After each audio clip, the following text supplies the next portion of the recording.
The cold metal floor pressed against Taemin's face. His head pounded with pain. Slowly, he opened his eyes. Everything looked strange and blurry. The walls around him glowed with a soft blue light that hurt to look at. He tried to move his hands, but they were bound behind his back. Where was he? The last thing he remembered was fire. His ship, the Dauntless, had been breaking apart. Explosions everywhere. His crew screaming through the communication channels. Then darkness. Taemin forced himself to sit up. The room spun around him. He was in a cell, but unlike any prison he had ever seen. The walls seemed to shift and move, changing colors slowly. Sometimes they were clear like glass. He could see shapes moving outside. Tall figures with skin that glowed in different colors. The Valkyrie. He was on one of their ships. Fear crawled up his spine, but Taemin pushed it down. He had been a commander in the human fleet for 15 years. He had trained for this. If they captured you, give only your name, rank, and number. Nothing else. No matter what they did to you, the gravity in the cell felt wrong. Sometimes it pulled him down hard, making his body feel heavy. Then it would lighten and he felt like he might float away. The lights changed too, getting brighter and darker without any pattern. They were trying to break him to confuse his mind. Time passed. He didn't know how much. There were no clocks here, no windows to see space outside. Just the changing walls and the strange gravity. Taemin's stomach hurt. He was thirsty. But he stayed sitting, keeping his back straight, trying to stay strong. Then the wall in front of him turned clear. A door appeared where there had been no door before. A figure stepped through. She was Valkyrie, but different from the others he had seen in battle videos. Taller than a human, with skin that glowed softly. Her face had features like a human's, but sharper, more delicate. Her skin shifted colors as she walked, flowing from pale blue to soft purple. Long hair that looked almost like liquid silver fell past her shoulders. She wore a uniform, but it was decorated with marks he didn't recognize. Important marks. This was someone with power. The alien woman stopped a few feet away from him. Her eyes were large and completely black, like pools of deep water. She stared at him for a long moment. Then she spoke. Commander Taemin of the Earth Fleet Dauntless. Her voice was clear and perfect. She spoke English without any accent. Do you know who I am? Taemin said nothing. He kept his face empty, showing no emotion. The woman tilted her head. Her skin flashed red for just a moment. I am Princess Hiri, daughter of Empress Yunji. I studied your language. I read your books. I loved your poetry. She paused. Before your kind killed my sisters. The words hung in the air between them. Taemin felt something twist in his chest, but he kept his face still. Name, rank, and number. That was all. Commander Taemin. Service number 7749231. He said quietly. Hiri stepped closer. Her skin turned a deeper red, the color spreading across her face and arms.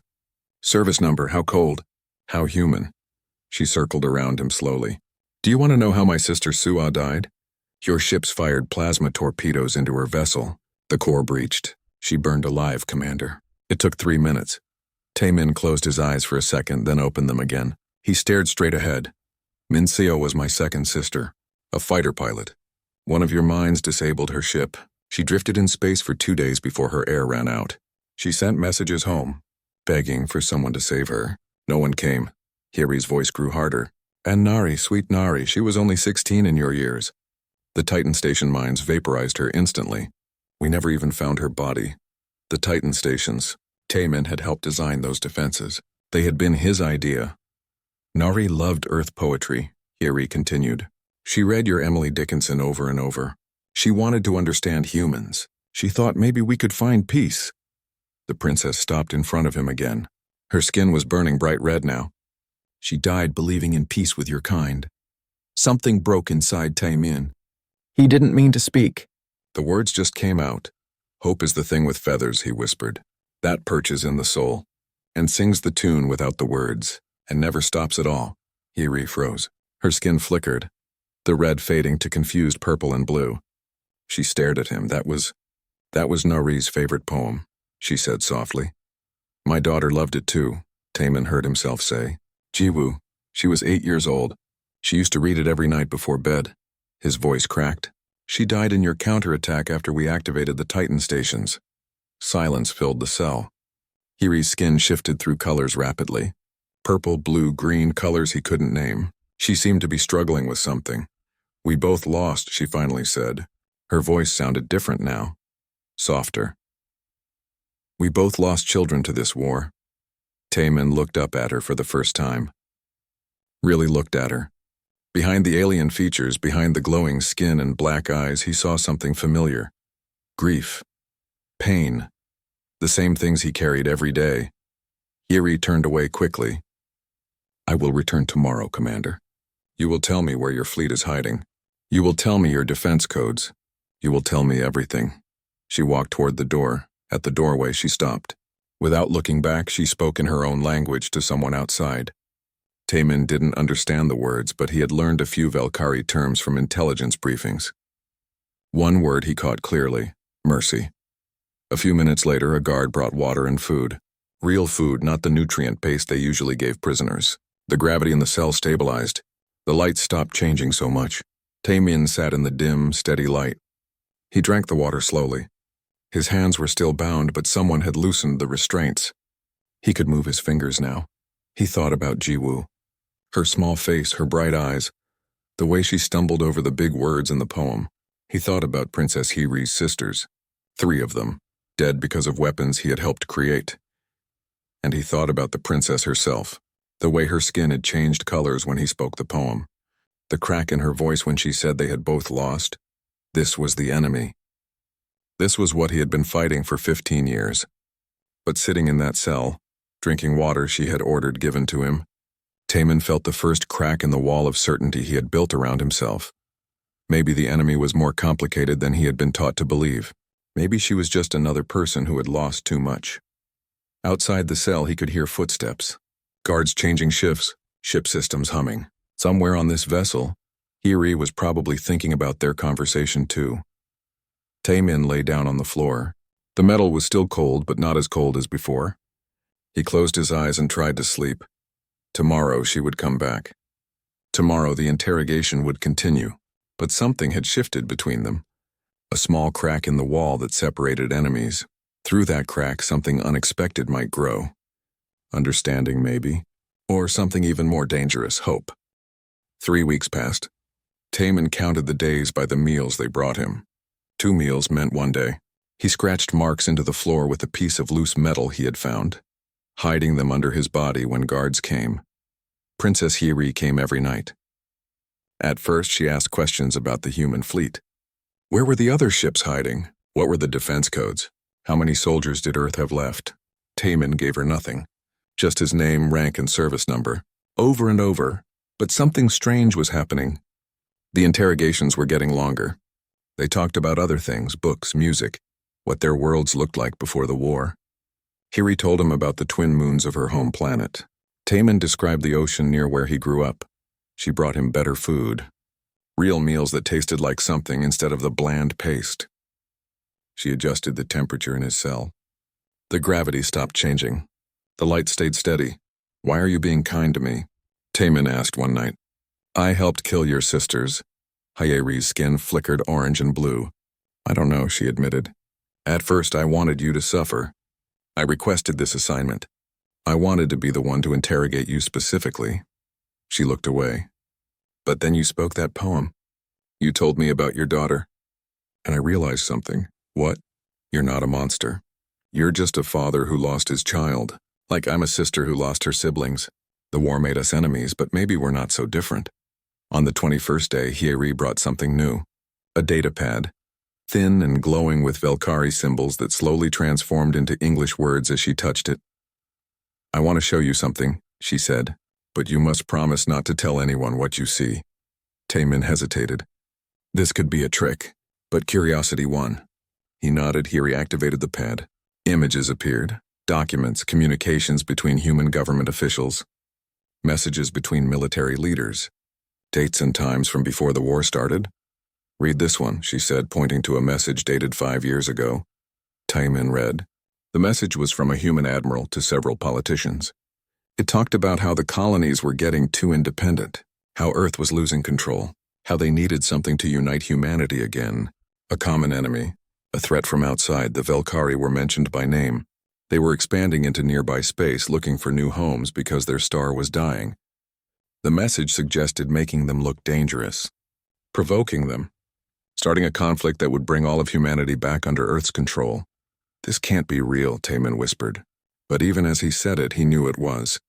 The message had proper security codes, official seals. Everything looked genuine. There's more, Hiri said quietly. She showed him another document. This one was a Velkari intelligence report from 4 years ago. It described human military buildup near Velkari space. But more importantly, it showed that the Velkari government had tried to open diplomatic channels. They had sent peace envoys. Those envoys had disappeared. The official human story said the Velkari attacked first, but according to these files, that was a lie. The Titan stations, Hiri continued. You helped build them, yes? Taman nodded slowly. He felt sick. Do you know where they were built? Strategic locations. Places we needed to defend. No.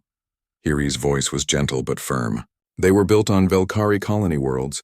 Worlds where civilians lived, families, children. Your government knew this. They told you these were empty strategic locations, but they weren't. She showed him more documents. Colony records. Population numbers.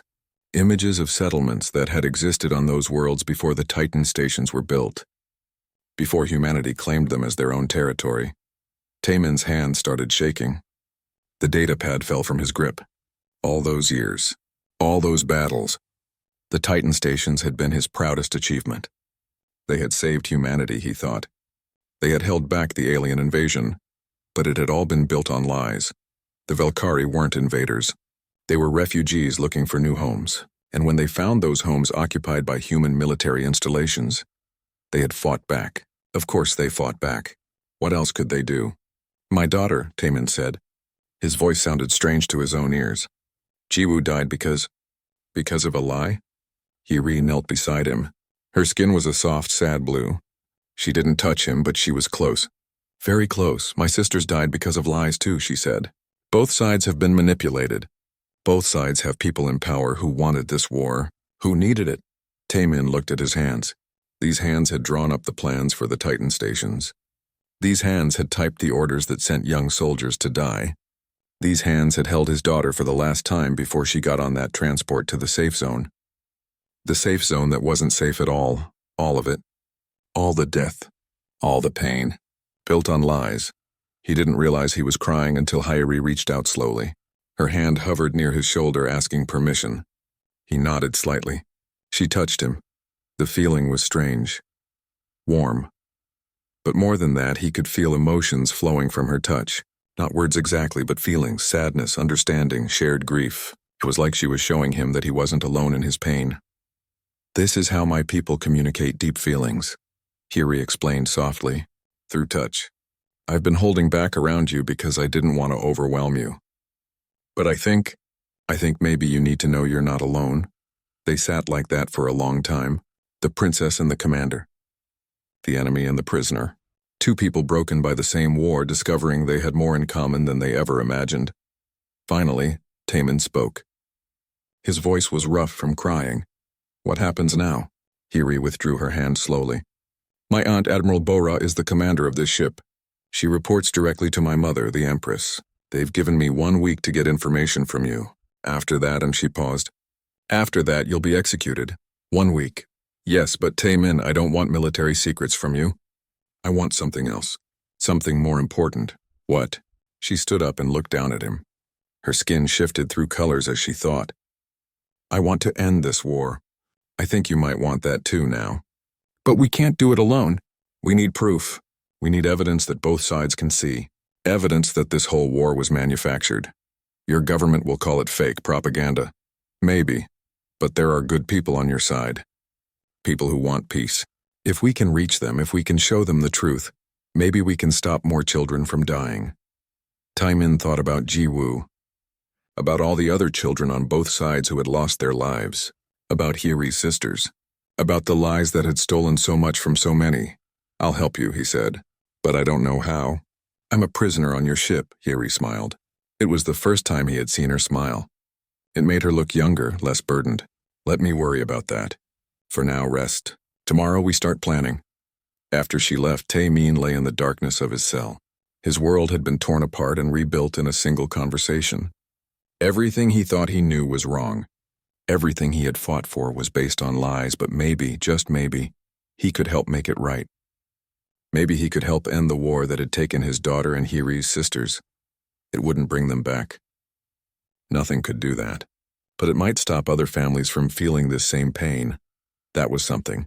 That was worth fighting for. The ship's night cycle was quiet. Most of the crew were sleeping or at minimal duty stations. Hiri moved through the corridors with Taemin close behind her. She had given him a cloak that covered his human features and made him look like just another crew member from a distance. Behind them walked Subin, Hiri's personal guard. She was a tall Velkari with dark green skin patterns and a serious face. When Hiri had told her the plan, Subin had been quiet for a long time. Finally, she said, "This is treason, Princess. If we're caught, we'll all die." "I know," Hiri had replied, "but if we do nothing, more people will die, many more. This war needs to end." Subin had finally nodded. She had known Hiri since they were children. If the princess believed this was right, then Subin would help, even if it meant risking everything. They reached a restricted section of the ship. Hiri used her royal access codes to open the doors. Inside was the long-range communication array, capable of sending messages across star systems. A human sat at one of the consoles. He turned when they entered. Taemin tensed. "Another human here? On a Velkari warship?" "Commander Taemin," the man said in Korean. "I'm Dr. Daejung. I was a xenobiologist before the war. I defected to the Velkari side 3 years ago." "You're a traitor," Taemin said automatically. Daejung smiled sadly. "I used to think I was a patriot. Then I learned the truth about the war. The same truth the princess showed you. I couldn't fight for a lie anymore." He gestured to the equipment. "I've been gathering evidence for years. Communications, financial records. Proof that both governments wanted this war." He brought up files on the screen. Taemin read through them, his stomach sinking with each document. It was worse than he thought. Companies that sold weapons to both sides. Politicians who profited from the conflict. Military leaders who advanced their careers on the bodies of soldiers. Hiri stepped forward. "We need to send this to people who will listen. People who have the power to change things. Taemin, do you know anyone in the human government who might help?" Taemin thought hard. Most of the people he knew were military. They would follow orders, even orders to ignore evidence, but there was one person who might be different. "Ambassador Insu," he said slowly. "He's a diplomat assigned to the outer colonies. Before the war, he argued for peaceful contact with other species.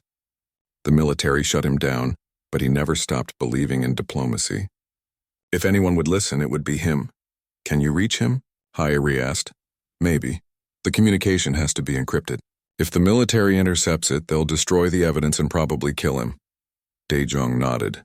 "I can route it through several civilian networks. It'll take longer, but it will be safer. We have maybe 10 minutes before the security system notices unusual activity." They worked quickly. Taemin composed the message while Daejung prepared the encryption.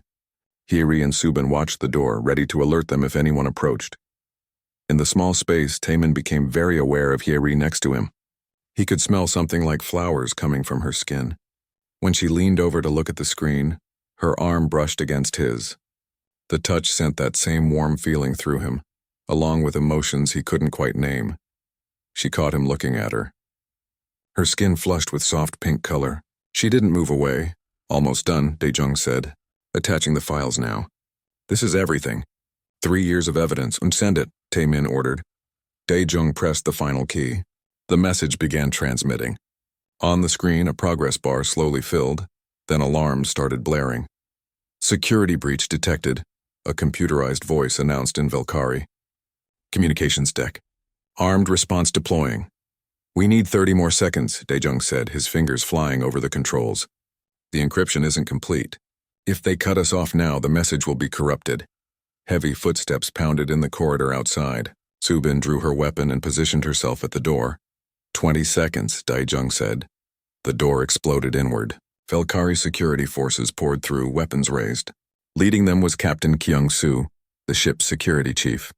His skin was flashing angry red and orange. "Princess Hiri, step away from the human prisoner," he commanded. "You are under arrest for treason." 10 seconds, Daejung whispered. Kyung-soo saw what they were doing. "Cut the transmission, now!" One of his soldiers raised a weapon toward the communication console. Without thinking, Taman threw himself in front of it. The energy blast hit him in the shoulder. Pain exploded through his body. He fell, but his body blocked the console. Transmission complete, Daejung said quietly. Taman heard Hyeri screaming. He couldn't understand the Velkari words, but her voice was raw with emotion. She dropped to her knees beside him, her hands hovering over his wound, glowing with soft light. The pain was intense. He could feel blood soaking his clothes, but he had done it. The message was sent. Whatever happened now, the truth was out there. Kyungsoo was shouting orders. Soldiers surrounded them. Subin had dropped her weapon, knowing they couldn't fight. Daejung stood calmly, his hands raised. Hyeri was speaking rapidly to Kyungsoo. Her skin was cycling through colors so fast it was almost white. Taman's translator implant caught pieces of what she was saying. Royal authority, medical emergency. My responsibility, Kyungsoo argued back, but Hyeri's voice grew stronger. She was using her position as princess, pulling rank. Finally, reluctantly, the captain nodded. The human will be taken to medical facilities, he said in English, probably for Taman's benefit, under heavy guard. You, princess, will be confined to your quarters until the empress decides your fate. The defector and your guard will be imprisoned. Hyeri shook her head firmly. The human comes with me. He's badly wounded. My quarters have better medical equipment than the prison ward. That is irregular. I am a princess of the royal blood. Unless you want to explain to my mother why you let a valuable prisoner die while arguing about procedure, you will allow this. Kyungsoo's skin turned dark purple with frustration, but he nodded again. Politics, even here, even now. Politics mattered. Guards lifted Taman carefully. Every movement sent new waves of pain through him. His vision was getting blurry. He saw Subin being led away in restraints. Daejung gave him a small nod before soldiers took him too. Then they were moving through the corridors. Hyeri walked beside him, her hand on his uninjured arm, sending healing energy into him. It helped with the pain but couldn't stop the blood loss. They reached her quarters. It was the first time Taman had been anywhere on the ship besides his cell in the communication room. Hyeri's rooms were beautiful. The walls showed images of her homeworld. 2 moons hung in a purple sky. The guards placed him on a medical bed that adjusted to his body. Hyeri immediately began working on his wound with equipment that glowed and hummed. The pain started to fade. You could have died, she said softly. Why did you do that? The message had to get through, Taman managed to say. His voice was weak. Too important. You're important too. Her voice cracked. Don't you understand that? He looked up at her. Her face was close to his. Her skin was that soft blue color he had learned meant sadness. But there was something else there too. Something warmer. Hyeri, he whispered. She leaned down. Her forehead touched his gently. In Velkari culture, he had learned, this was a gesture of deep affection. Through the touch, he felt everything she was feeling. Fear for him, gratitude. Something deeper that made his heart beat faster. Rest now, she said. You're safe here. I won't let anything happen to you. Outside the quarters, guards took up positions. They were prisoners now, both of them. But they were together. They had sent the message. The truth was out there. Now they could only wait and hope that someone would listen. 4 days passed. Taman's wound healed slowly with Hyeri's care. The Velkari medical technology was incredible. The burn from the energy weapon would have killed a human without immediate treatment, but already the damaged tissue was regenerating. He couldn't leave Hyeri's quarters. Guards stood outside at all times, but inside they had privacy. The walls of her rooms changed colors with her emotions, and Taman was learning to read them like a language. Purple meant she was worried. Blue meant sadness. Green was calm. And pink, that soft pink that appeared more and more often when she looked at him, meant something else entirely. They talked for hours. About everything and nothing. Hyeri told him about growing up in the royal palace. How she and her sisters used to sneak out to explore the city.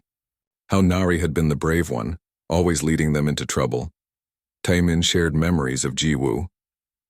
Her first day of school. The time she tried to cook dinner for his birthday and almost burned down the kitchen. How she would climb into his lap when thunderstorms scared her. Sharing these memories hurt, but it also helped. For so long, Taemin had kept his grief locked inside. Now with Hyeri, he could let it out. She understood. She carried the same weight. On the 5th night, Taemin woke from a nightmare. He had dreamed of the Titan stations exploding. But this time he saw what he had never let himself imagine before. The Valkyrie families living on those worlds, children playing, parents working, all of them dying because of weapons he had designed. He sat up, breathing hard. The walls of the room were dark. Hiri had given him the bed while she slept on a couch nearby. But now she was awake, moving toward him. "Bad dream?" she asked softly. He nodded. His hands were shaking. Hiri sat beside him on the bed. The walls slowly brightened to a soft glow, just enough to see by. She reached for his hand, then hesitated. "May I?" she asked. He nodded again. She took his hand in both of hers. The warmth and emotion flowed through the touch. Comfort, understanding, safety. "I have nightmares too," she admitted. "I see my sisters dying over and over. I see Su'a burning. I hear Minsio's last messages. I watch Neri's ship explode. I came to this assignment wanting revenge," she continued. "You need to understand that. When they told me you were the one who designed the Titan defenses, I volunteered immediately. I wanted to make you suffer." Taemin looked at her. In the soft light, her features seemed less alien. Just a person, someone who had lost too much.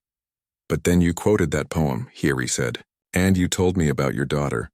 And I realized something terrible." "What?" "That revenge wouldn't bring them back. Hurting you wouldn't ease my pain. It would just add more suffering to a universe already full of it." Her skin flickered through several colors. "And worse, I was starting to care about you." The words hung in the air between them. The walls pulsed with soft pink light. "Hiri," Taemin said quietly. "You're a princess. I'm your prisoner. I helped kill your sisters even if I didn't know the truth. How can you care about me?" "I don't know," she whispered. "It makes no sense. My people would see it as betrayal. Your people would call you a traitor. But feelings don't care about logic." She moved closer. Their faces were inches apart now. Taemin could feel the warmth radiating from her skin. Her eyes, those deep black eyes, held his gaze. "When you threw yourself in front of that weapon," she said, "when you took that blast to protect our mission, I thought I would lose you. And I realized I couldn't bear that. Even though we're from different worlds, different species, enemies by every definition, I care about you." Taemin raised his free hand slowly. He touched her face gently. Her skin was warm and incredibly soft. She closed her eyes, leaning into his touch. Colors rippled across her features. "I care about you too," he admitted. "I don't know when it happened. Maybe that first night when you ordered them to show me mercy. Maybe when you shared the truth about the war. Maybe when you sat with me while I cried. But it's there, this feeling." They moved together without planning it. The kiss was soft, tentative. Her lips were warmer than a human's. The sensation of touching her sent waves of emotion through him. Not just his own feelings, but hers too. Joy, fear, desire, hope. When they pulled apart, both were breathing hard. The walls around them were glowing bright pink and gold. "Your kind slaughtered my sisters," Hiri said softly. She moved to straddle him, her hands on his chest. "And yet here I am. Here we are." Taemin reached up, pulling her closer. Their foreheads touched in that Valkyrie gesture of affection. Through the contact, emotions flowed freely between them. All the pain, all the loss, but also something new. Something neither had expected to feel again. Love, or at least the beginning of it. They spent the night together, not just physically but emotionally connected in ways unique to Valkyrie intimacy. Every touch shared feelings. Every kiss exchanged understanding. It was more than just two bodies. It was two souls reaching across the gulf of war and finding each other. As dawn approached, they lay together in the soft light. Hiri's head rested on Taemin's chest. His arms held her close.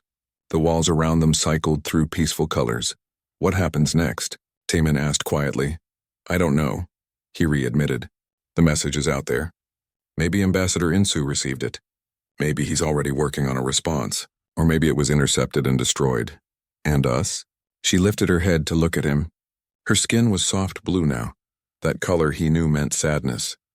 "The Empress will decide our fate. My mother, she's coming here. Captain Kyungsoo sent her a full report of what happened. She'll arrive in 2 days. Will she execute me? Maybe, or both of us. I committed treason by helping you. I endangered the ship. I went against direct orders." She touched his face gently. "But I would do it again, all of it. Even knowing the consequences." A soft chime interrupted them. Hiri's communication device was signaling. She reached for it, frowning. Her eyes widened as she read the message. Her skin flashed through several colors rapidly. What is it? Taemin asked. A patrol found an escape pod from your ship. The Dauntless. There was someone alive inside. She looked at him. Your second officer, Lieutenant Jaewon. They're bringing him here. Taemin sat up quickly, wincing as his healing wound protested. Jaewon was alive? His friend, who he had thought died in the battle? This changes things, Yuri said. She was thinking fast, he could tell. If Jaewon can confirm what happened at the Titan stations, if he has any evidence from your ship's records, he might have access to classified files, Taemin said. Command-level encryption. Things even I wasn't cleared to see. They looked at each other. Hope flickered between them through their connection. When he arrives, I'll request permission to speak with him, Hyeri said, as your interrogator. Officially, I'll say I need to coordinate questioning, but really, we need to see what he knows, Taemin finished. She nodded. Then she leaned down and kissed him again, soft and lingering. Whatever happens, she whispered. I'm glad we had this. I'm glad I met you even under these circumstances. Me too, Taemin said. Outside, the ship continued its journey through space. Guards stood watch. Captain Kyung-soo planned his security measures. The Empress prepared to arrive and pass judgment, but inside Hyeri's quarters, two people from enemy species held each other and dared to hope that love could be stronger than war. The throne room of the Velkari Empress was the most beautiful and terrifying place Taemin had ever seen. The walls displayed names, thousands upon thousands of names, every Velkari who had died in the war, their names glowing softly against the dark surface. Among them, he saw three names grouped together: Sua, Minseo, Nari, Hyeri's sisters. Taemin stood in restraints, flanked by guards. Hyeri stood nearby, also restrained but with more dignity. Subin and Dr. Dae-jung were there too, all of them waiting to face judgment. At the far end of the vast room sat Empress Yoonji on a throne that seemed to be made of crystal and light. She looked like an older version of Hyeri, but her skin showed no colors at all. It remained a solid cold white. No emotions showing, just power. Around the throne, Velkari nobles and military officers stood watching. Many of them had angry red and orange skin. They wanted blood. Human blood. One officer stepped forward. His uniform marked him as High Counselor Young-soo. Your Imperial Majesty, this human is responsible for the deaths of thousands of our people. The Titan stations were his design. He should be executed immediately. Voices rose in agreement. The throne room filled with angry sounds. The Empress raised one hand. Silence fell instantly. My daughter will speak first. Princess Hyeri, explain why you committed treason for this human. Hyeri stepped forward. Her restraints clinked softly. She held her head high. Mother-honored Empress, I did not commit treason. I acted to save our people from a war built on lies. She gestured, and a holographic display appeared in the center of the room. This is evidence gathered over 3 years. It proves that this war was manufactured by extremists on both sides. The display showed documents, financial records, communications, all the evidence Dr. Dae-jung had collected. Young-soo's skin flashed angry red. Lies, human propaganda. These are Velkari documents, Hyeri said calmly. From our own military databases. They show coordination between certain Velkari officers and human warhawks. They show weapon sales from the same companies to both sides. They show how both governments knew the truth but hid it from their people. A commotion at the entrance made everyone turn. More guards entered, escorting 3 people. Lieutenant Jaewon, looking thin and tired but alive, and 2 others Taemin didn't recognize at first. Then he did recognize one. Ambassador In-soo. The human diplomat had come. In-soo bowed respectfully to the Empress. Your Majesty, I received evidence of war crimes committed by my own government. I have brought similar documentation from human sources, and I have brought proof that moderate voices on both sides want peace. He activated his own display. More documents appeared. Messages between human politicians discussing how to prolong the war, financial benefits they received from weapons manufacturers, orders to suppress peace movements. The throne room erupted in chaos. Nobles shouting, officers arguing. The Empress remained still and silent, watching everything with those unreadable white features. Then Jaewon spoke up. I have something else. Files from the Dauntless command computer. They survived in my escape pod's memory core. He looked at Taemin. Sir, you need to see this. We were lied to about more than we knew. New documents appeared. Orders from Earth Command. They showed that human military leaders knew the Titan station locations were inhabited Velkari colonies. The orders specifically said to build the defenses there anyway, to provoke a response, to make the Velkari look like aggressors when they tried to defend their own people. Taemin felt sick. It was worse than he thought. They hadn't just been lied to. They had been used. Deliberately used to commit what could only be called war crimes. Young-soo moved suddenly. This is enough. These lies must be silenced. He pulled out a weapon, but other officers moved with him. This wasn't just one person. This was a planned coup. Guards loyal to Young-soo rushed toward the throne. Everything happened fast. Loyal guards fought back. Weapons fire filled the throne room. The Empress stood, her skin finally showing color. Bright red anger. Taemin saw Young-soo aiming at the Empress. Without thinking, still in restraints, he threw himself forward. The energy blast meant for Eunji hit him instead. Pain exploded through his chest. He fell. Through dimming vision, he saw Hyeri screaming, fighting against her restraints. He saw Subin, somehow free, tackle Young-soo. He saw Ambassador Insu pulling the Empress to safety. Then Hyeri was beside him. Her restraints broken somehow, her hands glowing as she pressed them to his chest. Healing energy flowed into him, but this wound was bad. Worse than the last one. Don't you dare die, Hyeri said.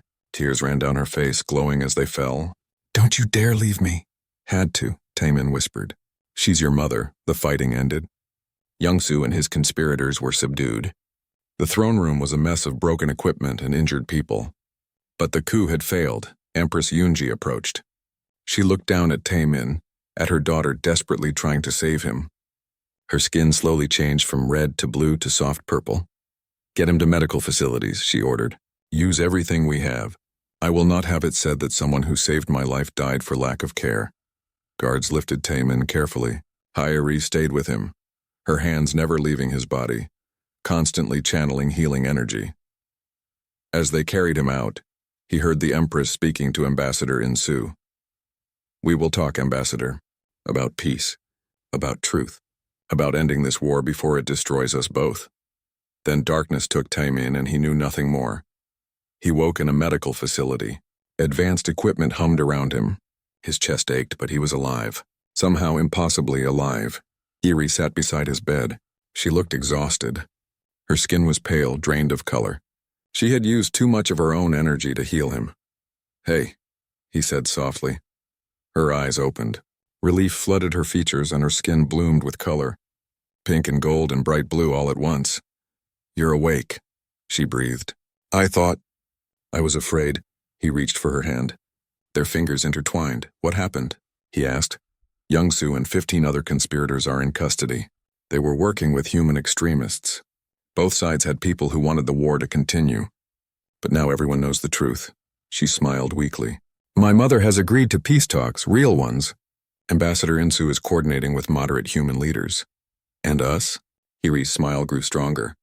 My mother was very interested in why her youngest daughter was so desperate to save a human prisoner. I had to explain it, everything. How did she take it? She said that if a human commander could sacrifice himself twice to save Velkari lives, and if her daughter could love someone from the enemy species, then perhaps there was hope for peace after all. Hyeri leaned closer. She's creating a new position. Joint Cultural Ambassador. I'll represent the Velkari. Your government is appointing you as the human representative. Me? I'm a military officer, not a diplomat. You're a man who learned the truth and changed, who risked everything for peace, who looked past species and saw people. She touched his face gently. You're exactly what both sides need. Taemin pulled her closer, kissing her softly. Through the touch, he felt her joy and relief and love. He sent back his own emotions. Gratitude, wonder, hope. Outside the medical facility, the universe was changing. Peace talks were beginning. Truth was being revealed. The war that had taken so much was finally slowly ending. But in that moment, Taemin only cared about the woman in his arms. The princess who had been his captor, then his ally, then something far more important. The future was uncertain. There would be challenges ahead. Extremists on both sides who refused to accept peace. Political complications. Cultural differences to navigate. but they would face it together.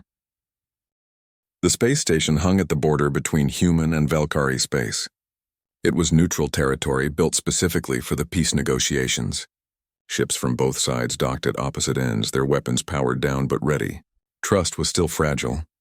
Taemin stood in the main conference room watching delegates arrive.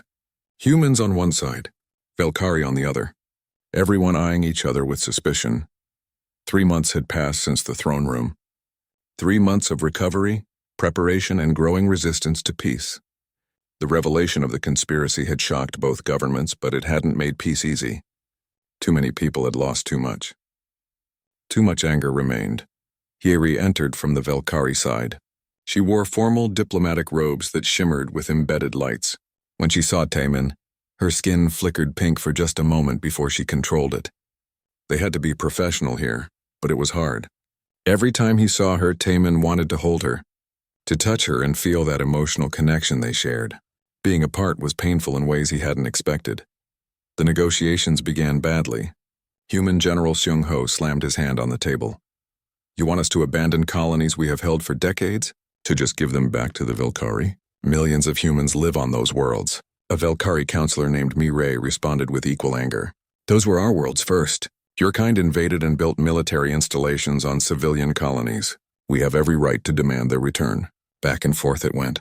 Arguments about territory. Demands for reparations. Accusations and counter-accusations. By the end of the first day, no progress had been made. Taemin found Hyeri in a private observation room that night. She stood looking out at the stars, her skin cycling through troubled colors. This is not working, she said quietly.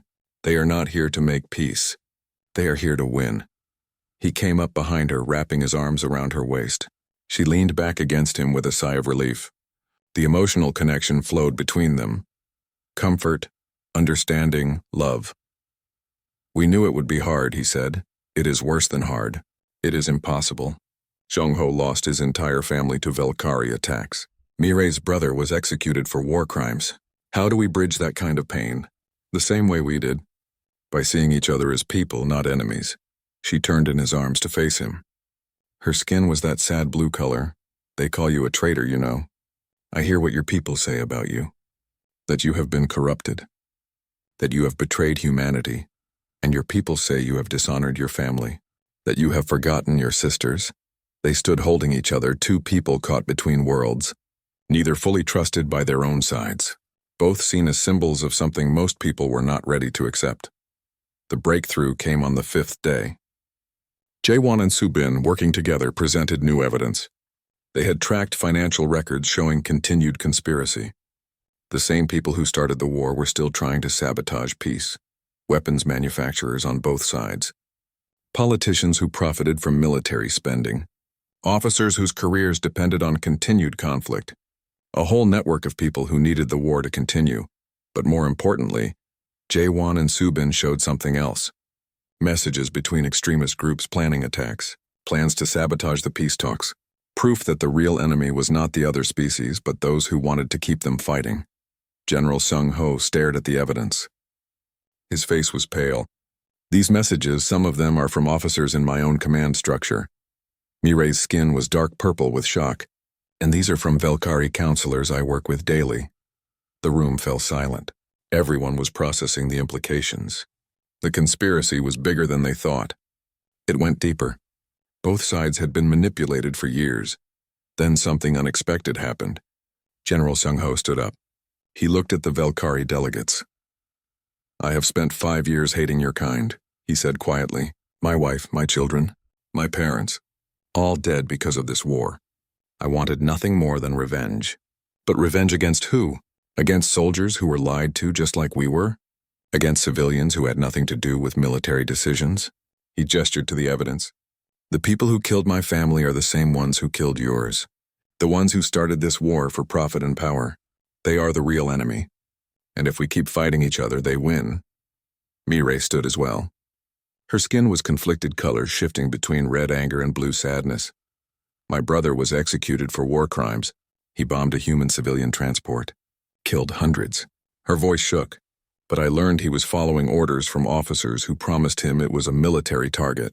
He died believing he was defending our people. The truth is he was used. Just another tool for those who wanted the killing to continue. The atmosphere in the room shifted. Walls were coming down. People were starting to see past species lines to the real problem.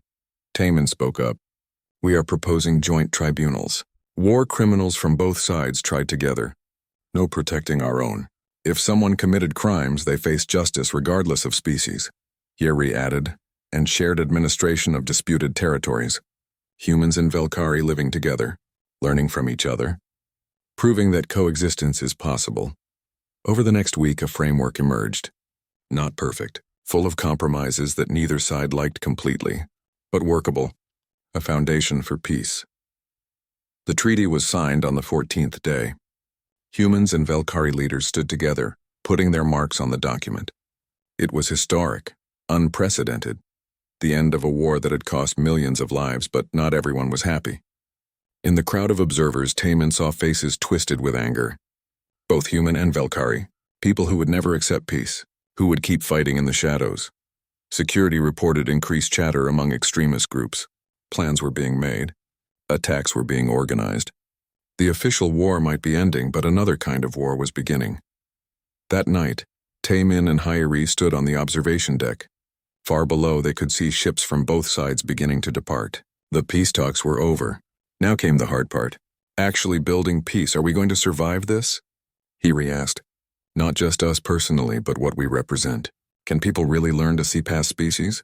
Past all the pain? Taemin pulled her close. His human warmth mixing with her Velkari heat. Two different biologies. Two different cultures. But the same hopes. The same fears I do not know, he admitted. But we have to try. For Jiwoo. For your sisters. For everyone who died in this stupid war. We have to make it mean something. She nodded against his chest. Through their connection, he felt her determination growing. Fear was still there, doubt, but also hope. Stubborn, persistent hope. There is something else, she said. Intelligence intercepted communications. Extremists from both sides are working together now. They are planning something big. An attack on the Peace Summit celebration next month. Taemin tensed. The summit celebration was scheduled for a major space station. Thousands of people would attend. Leaders from both governments. Civilians celebrating peace. It would be a perfect target. Do we know their plans? Not specifically, but Jaewon and Subin are working on it. They have become quite a team. Hyeri smiled slightly. I think your friend and my guard are developing feelings for each other. Despite the tension, Taemin smiled too. Good for them. We could use more examples of humans and Velkari working together. They stood together looking at the stars. Peace was signed. The war was officially over. But the fight for that peace was just beginning, and somewhere in the darkness enemies were planning, waiting for their chance to destroy everything the peace treaty represented. The Peace Summit celebration was supposed to be a moment of hope. Thousands of people gathered on Summit Station, the same neutral ground where the treaty had been signed, humans and Velkari mixing freely for the first time in years, children from both species playing together, leaders giving speeches about a bright future. But in a hidden maintenance section of the station, Taemin crouched beside Jaewon, both of them studying a complex array of explosives. This is bad, Jaewon whispered. These devices are linked to the station reactor core. If they detonate, the whole station goes. Everyone dies. Hyeri and Subin worked nearby, disabling security overrides that would have prevented evacuation. They had found the bombs just an hour before the signing ceremony was scheduled to begin. Intelligence had finally pieced together the extremist plan. But tracking down the actual devices had taken until the last moment. Now they were in a race against time. The design is familiar, Taemin said, studying the bomb configuration. Too familiar. These use the same principles as the Titan station defenses. My designs, his stomach twisted. The extremists had stolen his work. The weapons he had created to defend humanity were now being used to murder innocents of both species. Can you disarm them? Hyeri asked. Taemin examined the circuitry carefully. Not in time. The ceremony starts in 15 minutes. These devices will detonate the moment the first speaker touches the podium. The trigger is tied to pressure sensors we need to evacuate, Subin said. Get everyone off the station. There are 10,000 people here, Jaewon pointed out. We cannot evacuate that many in 15 minutes. It would cause panic. People would be crushed in the rush. Silence fell as they all realized the horrible truth. There was no way to save everyone. Then Taman saw something. A possibility. Dangerous, maybe impossible, but a chance. The bombs are linked to the reactor core, he said slowly. But they need the core to be active to create the chain reaction. If we vent the reactor into space, contain the blast in the reactor chamber itself, the explosion would be absorbed by the shielding. Jaewon looked at the reactor schematics. That would work, but someone would need to manually override the safety systems from inside the reactor room. The radiation exposure would be lethal. Then that is what we do, Taman said. Hiri grabbed his arm. No, we find another way. There is no other way. Not in the time we have, then I will do it, Hiri said. I am a princess. My life for thousands of others. It makes sense. They stood facing each other, both knowing what this meant, both refusing to let the other make the sacrifice. Your position gives you authority, Taemin said gently. You can order evacuations, coordinate the response. I am just a soldier. Let me do what soldiers do. You are not just a soldier. Not to me. Hiri's skin was flashing through colors rapidly. You are everything, which is why you know I am right. Those people out there need leaders. They need you. But they need me to do this. Subin interrupted suddenly. Wait, what if we combined human and Velkari technology? Our emergency shielding systems work differently. If we linked them together, synchronized the containment fields, maybe we could do this remotely. Jaewon pulled up technical specifications on his portable device. She is right. Look at this. Human shield generators and Velkari energy matrices. They use different frequencies. Together, they might create a harmonic resonance strong enough to contain the blast without anyone needing to be in the reactor room. Has this ever been tested? Taemin asked. No, Jaewon admitted. But the mathematics work. In theory. Then we try it, Hiri said. Subin, get human engineering teams down here. Tell them what we need. Jaewon, you coordinate with Velkari technicians. Taemin and I will prep the reactor venting system. They split up, moving fast. 8 minutes until the ceremony started. 8 minutes to make an untested theory work. In the reactor control room, Taemin and Hyeri worked side by side. Their hands moved quickly over unfamiliar controls, adapting human and Velkari systems to work together. If this does not work, Hyeri said quietly, I want you to know something. Do not talk like that. It will work, but if it does not. She took his hand, sending waves of emotion through the touch. Meeting you changed everything. You showed me that hate is a choice. That we can choose something better. Even if I die today, I die grateful that I knew you. Taemin pulled her close, kissing her deeply. When they separated, he touched his forehead to hers in that Velkari gesture. We are not dying today, he said firmly. We have too much work to do, too much future to build together. Through their communication devices, Subin reported in.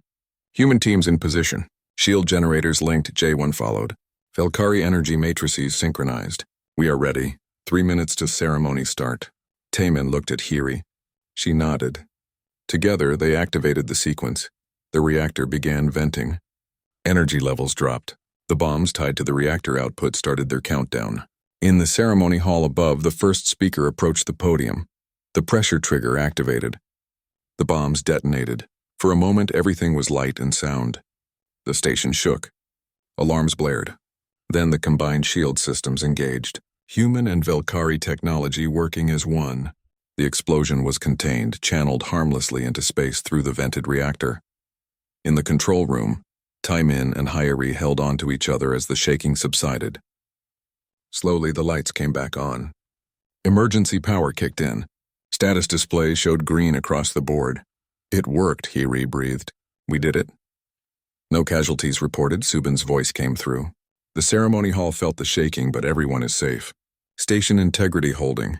We need to tell them what happened, Jaewon said. They deserve to know how close they came, and who saved them. The 4 of them made their way to the ceremony hall. When they entered, still dirty from crawling through maintenance tunnels, the crowd fell silent. Then someone started clapping. Others joined. Within seconds, the entire hall erupted in applause. Empress Yoonji stood on the stage. She beckoned them forward. Taemin and Hyeri walked up together, still holding hands. Jaewon and Subin followed. The Empress spoke, her voice carrying through the hall. Today, extremists tried to destroy peace. They failed because 4 people, 2 human and 2 Velkari, worked together. They proved that cooperation between our species is not just possible. It is powerful. She looked at Hiri and Taemin. My daughter has chosen to love someone from your species, Commander Taemin. At first I questioned this. But today I understand. Love that crosses boundaries is not weakness. It is the strongest force in the universe. The human ambassador Insu stepped forward. The human government agrees. We are creating permanent positions for cultural ambassadors. Taemin and Hiri will serve together, traveling between our worlds, showing that unity is possible. That evening, after the speeches and ceremonies ended, Taemin and Hiri stood alone on an observation deck. Through the windows, they could see Earth on one side and the Velkari home system on the other. Two worlds that had been at war. Two worlds now choosing peace. They visited the memorial wall where names of the dead from both sides were displayed together. Taemin found Jiwoo's name. Next to it, by chance or by design, were the names of Hiri's sisters. Sua, Min Seo, Nari. I wish they could see this, Hiri said softly. All of them. Maybe then their deaths would not feel so pointless. They are not pointless, Taemin said, because we remember them.